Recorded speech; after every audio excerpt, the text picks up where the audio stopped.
This video right here took the internet by storm. One camera, a simple walkthrough, and all of a sudden the AI understands the whole room. Really cool, right?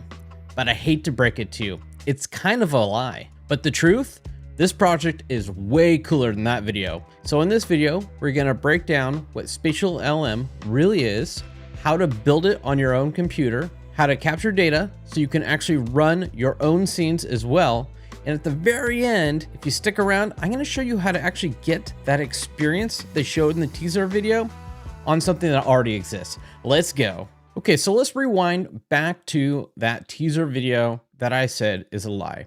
While I say it's a lie, it is doing what it shows you. However, if you look at this, it's got this nice RGB camera and all these bounding boxes, but it's not doing that on the raw feed of video footage. It's doing it on a point cloud. So if we come down here a little bit further into the introduction, it says SpatialLM is a 3D large language model designed to process 3D point cloud data and generate structured 3D scene understanding outputs. So basically what that says is it's taking a point cloud like the one I have on my screen right now, and it's going to be able to tell you what those different objects in that room are and where they are in relation to each other. Now, why is that really hard? Well, a point cloud is not a continuous scene. Unlike a picture where you can tell a chair versus a curtain and a table, in a point cloud, you have some areas where the points are really dense, some parts are really sparse, there's not really continuous uniform data, and that can be hard for a language model to know what is what, and it's in 3D, not 2D. So there's a lot to break down there. But in this project, it says these outputs include architectural elements like walls, doors, windows, all sorts of things. And they create an object bounding box around all these, and they're categorized. So we're going to show you how to get to that and why it's important. So if I look at this, the pipeline, what they're doing is they're taking a video. In this case, it's a monocular video, and they're going to run it through Master Slam. I'm not going to run you through that part. That you're going to have to figure out your own. I'm going to show you an easier way, but that's just showing you how to get a point cloud. You can use a bunch of different ways. You can use an RGB data. You can use RGBD camera data. You could use a LiDAR scanner like I'm going to show you, or any other way you know how to get a point cloud. And then it throws it through this encoder. It projects all the different bounding box information and classifiers. So you end up with this point cloud here with these bounding boxes and annotations of what's what. They even package it up in what's called Rerun, which is a great software for visualizing all this so you can dive into the results and get a better understanding. So how did they train this large language model? Well, they actually use synthetic data, which means they didn't use real data. They use like this, think like CAD-based data sets, and they did a ton of them that reflect real life scenarios, and they trained the large language model on that. So this will only work in like a house or like an urban environment. If you go to try this outside, you go to try this maybe in an office, I don't even know if it'll work there, but it's really trained on these kind of made up perfect house data sets. And if you come down towards the end of this project description, they have this, this data, this bounding boxes, and they show you can make a floor plan out of it. And you can make this IFC format, think like a CAD mockup. And these are things you can do to extend that data. And here's some more future extensions. You might say, since I have bounding box information, do I have room to get a bigger couch or a bigger bed in the room? What's the shortest path between two rooms? Things like that. So once you have understanding of the room and you have these bounding boxes that show roughly where they are, you're able to do a bunch of downstream tasks. So enough about what the project is. Let's jump in to a special GitHub that I put together that is forked from the main project, which shows you how to get this up and running. For your reference, I did this on a Windows machine using WSL2 because it really does work on Linux only. If you have a Linux box as well, you can follow my directions. You just don't have to set up WSL2 ahead of time. Okay, so here's my GitHub page. I will make sure I linked it in the description. And as I go down, I have this read first. All that's telling you is I don't update this. So if the project for the main SpatialLM changes or gets updated, you'll need to go back to that source to get the newest information. So if you just click this installation, it'll jump you right down on how to install this. So it says you need Python, PyTorch, and CUDA 12.4. So the main thing you need to know about this is if you're using Windows or you're on a Linux box, you need to have at least CUDA version 12.4 or newer. It is backwards compatible. So for me on my Windows, I've installed CUDA 12.6. That works just fine. And then you need to set up WSL2 on your computer. If you've not done that, I linked this great video. This video does not tell you how to set up WSL2 on CUDA Toolkit 12.4 or newer. It is actually for 11.8. However, if you just follow the instructions, but you use 12.4 instead of 11.8 as the numbers that you put in and the CUDA toolkit that you download, it works just the same. It's just a newer version. So when he says type in 11.8, type in 12.4. Simple as that. And then when you get to about the 6-minute mark, he talks about how to get PyTorch on there. At that point, you can skip out. So it's only like a 6-minute tutorial. So getting back to SpatialLM, once you have WSL set up, it's pretty easy from there. You're just going to type in Ubuntu. You can launch it off your computer. And as you went through that setup, if that's new to you, it launches into a command line for Linux on your Windows PC. And I'm going to speed run through this really quick because I'm actually not going to set this all up. But the first thing you need to do is just copy these line by line. So this first thing is you're cloning the repository. And if you don't have Git, it'll tell you to download Git. You're just going to go copy, paste that in, and it's going to pull the latest repository of the data to build this. Then you need to change your directory. So input in cd SpatialLM. I'm going to show you where that is on your WSL2 install because you basically have Linux running in a shell, like in a cordoned off part of your computer. So if I go into my Windows Explorer, you'll see a Linux guy here, and then your Ubuntu install. And then if you go to home and then your username, you can see you can download folders. I have SpatialLM, and that's where it pulled all that data to. So now it's all sitting in this folder. And I'm going to come back to this probably several times to show you. But what it's saying right now is I'm in Linux and I'm in that SpatialLM folder and I have my base Conda environment. And again, if you're going along and you don't have Conda, something like that, it'll prompt you to download it and it's pretty easy. So the next part is Conda create. So you're going to just copy and paste this and it's going to create what's called a Conda environment. So it's a shelled off part of your Linux where it's going to keep all the right code and dependencies. And then you're going to activate that. So I've already created my Conda environment. So you know you're in it when it says SpatialLM right there. So now I'm in the SpatialLM folder and I have the SpatialLM Conda environment installed. And so from there, you're going to go these last two lines. This is going to install CUDA Toolkit 12.4. If you have that native in your system, you can probably skip that, but it makes things easy. So you're just going to, again, copy, paste that in. I already have it, so it wouldn't actually let me do it twice. And then you need to install sparse hash as well. So again, it's just copy, paste. Both of these might take a few minutes to install, but not too long. And then the last thing is you're going to do these line by line as well. This last one might take 5 or more minutes to install. So I'm not going to, again, show you all of that. And I already have it on my computer. But you're just copying and pasting these. And if you run into an error, just put in this video comments what your error is, and I'll see if I can help you out. I watch the comments quite a bit. So now you have everything all set up. You can run what's called inference. So I can download one of their point clouds. So if I come down here, it says download an example point cloud. So let's go ahead and do that. I'm going to copy and paste that.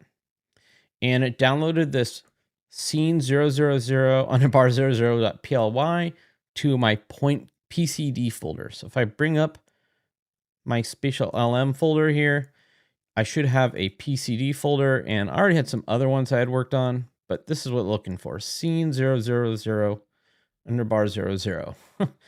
Quite the name. And you get this point cloud. It's what I talked about, how some areas it's sparse and some areas it's dense. It doesn't look great in some areas. That's the nature of scanning an object or a room. You have lots of overlap in some areas, not so much in others. So we're going to find out from this point cloud, like what's a wall, what's not, and we're going to run this. So I'm going to go ahead and close this. This is called Cloud Compare. You can always download that. It's open source.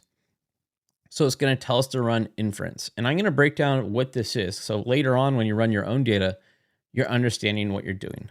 So the first thing is this Python.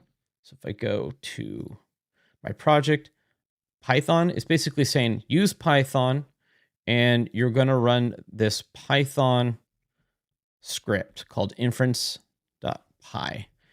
Then you're going to tell it where the point cloud is. So if I copy and paste that in, we're saying for the point cloud, use that PCD scene, this thing that we downloaded right there, in space. We're going to output. The output is actually just a text file. It's pretty easy to read. So just leave it as is. But if you're doing your own, you might want to call this like, we'll just call this test.text, like so. So you can see how it looks different from theirs. And then the model path, you're going to leave this as is. So it's going to use this Llama 1B model path. That's the better of the two models. There's another model, but we'll leave this one. And then I'm going to just hit enter, and it's going to run inference on this. Okay, it runs really fast. It's already telling where the walls are, and it's done. It took 5 seconds. So it's not real time, but it's really fast, at least on my machine, and it should be on most machines because it's a very small model. So now what? Now we have this text file. So let me just go find that. So in this folder, the SpatialLM folder, I should have a test.text. And as you can see, it just says wall 0, wall 1, wall 2, and it has these bounding box dimensions. So let's see what that looks like. I can actually visualize this with the point cloud. So we have rerun. That was packaged up when we built this project. If I go down here, we're just going to, again, I'm going to copy all of this and show you what I'm going to edit this time. So go down here, I'm going to paste that in there. So now it's telling me it's going to use Python, this visualize script. The point cloud is that one that we downloaded, so we want to keep that the same. But the layout, remember I turned it to test.text. And I'm going to save it to the scene. I'm going to call this here, test 1, RRD. So we're not going to stick with the default, so you understand how to do this later on. Enter. It shouldn't take more than a second. It's basically just saving all this data together. And then we want to visualize it. So if I go here, like this, you're going to run this. Now, if you're using WSL2, like mine, you're going to have to modify this, which I need to make sure I modify in the project before you guys try to run it. This is called test 1 for the file that we saved it as. But I believe we put in --web-viewer space. And now it should launch a web viewer like so. So now we see that whole scene, and you have your point cloud, and you have your bounding boxes, and I can get rid of the point cloud really quick. If I click on this guy, I'll bring up my data tree, and points, I can say not visible. And so now we're seeing the bounding box information. So there's like this nightstand, there was a bed, carpet, curtains, all that information. Pretty neat. And so I can turn that bounding box points back on, and you can see everything's really tightly aligned, and that's incredible. Pretty cool.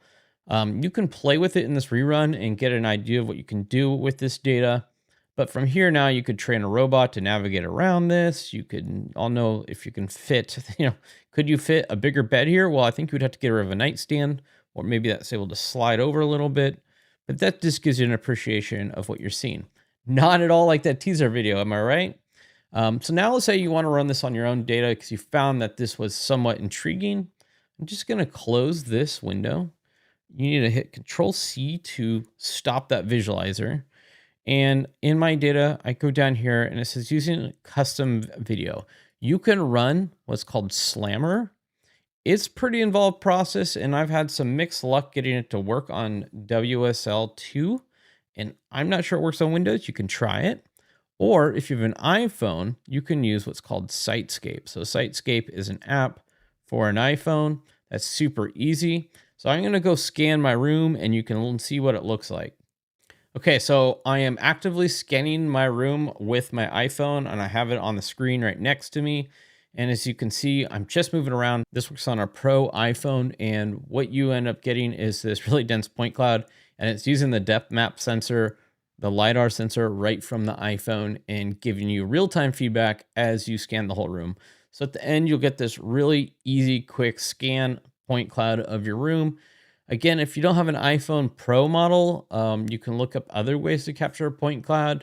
You could try a master slam, or you could use structure from motion like Cold Map or something like that to get a dense or sparse point cloud of a room. Quick timeout halfway through. If you're liking this sort of content, I will make much more of it. I only ask for you to please subscribe to this channel because that knows I'm on the right track for the sort of information you want to learn. Anyways, back to the video. Okay, so here's the raw scan of the room I'm in right now. And as you can see, it's kind of fuzzy. There's a ton of points. If I go here, I captured 19 million points. And if you go to the original project, you'll see that it needs Z-axis up. And if I go back to this visualization and I move my head to this side, I'm actually Y-axis up. Don't worry, I show you how to even fix this data. So if I go back to the project, down to that section about using an iPad or an iPad or iPhone Pro or other LiDAR scanners that will have Y up, I have this tutorial video on how to get all your data corrected. So just to show you what that looks like.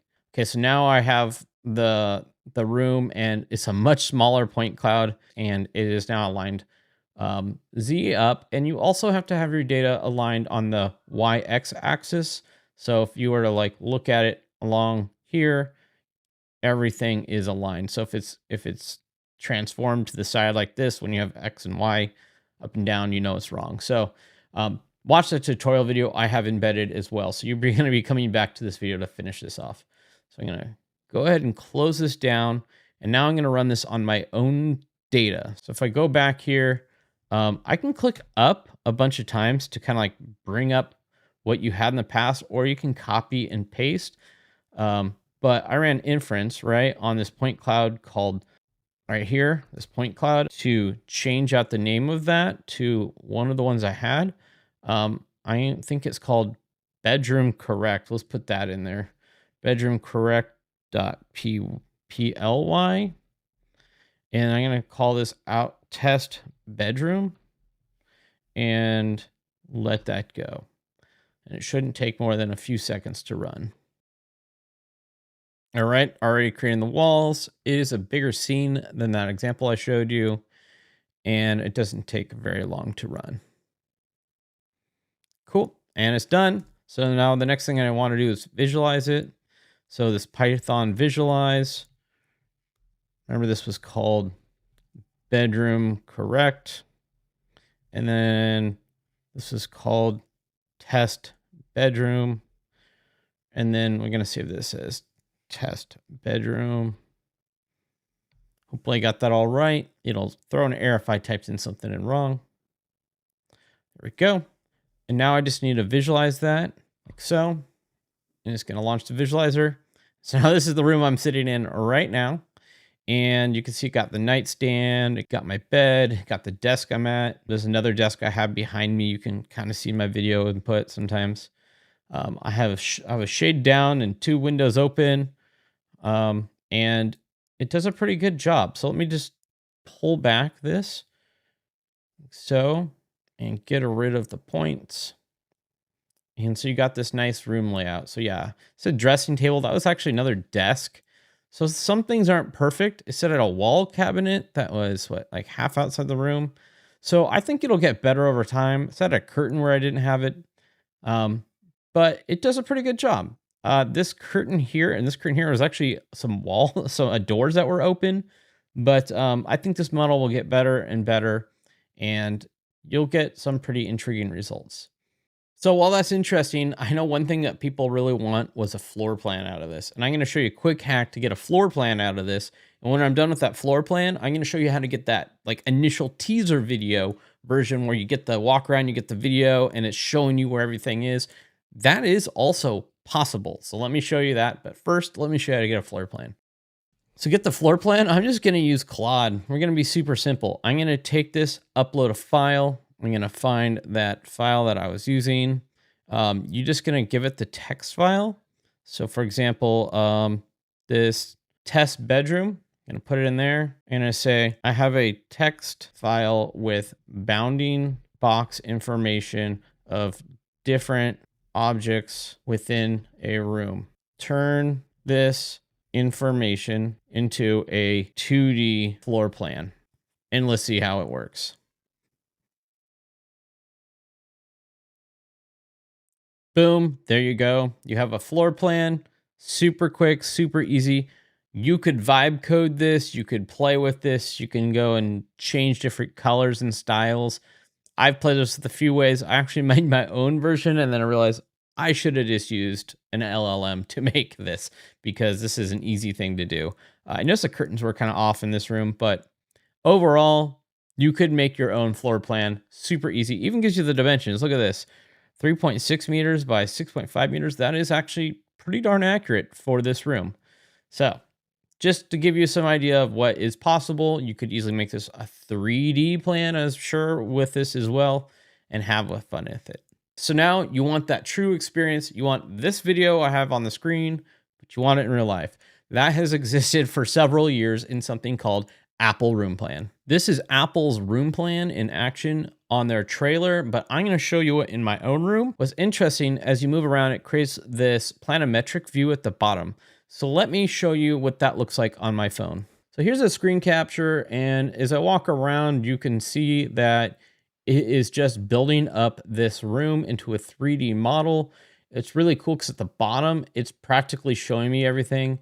And then when I save it at the end, it pops up this view, and I can just airdrop this to my computer, or I can send it to myself through like OneDrive on my iPhone, and then I can look at the results.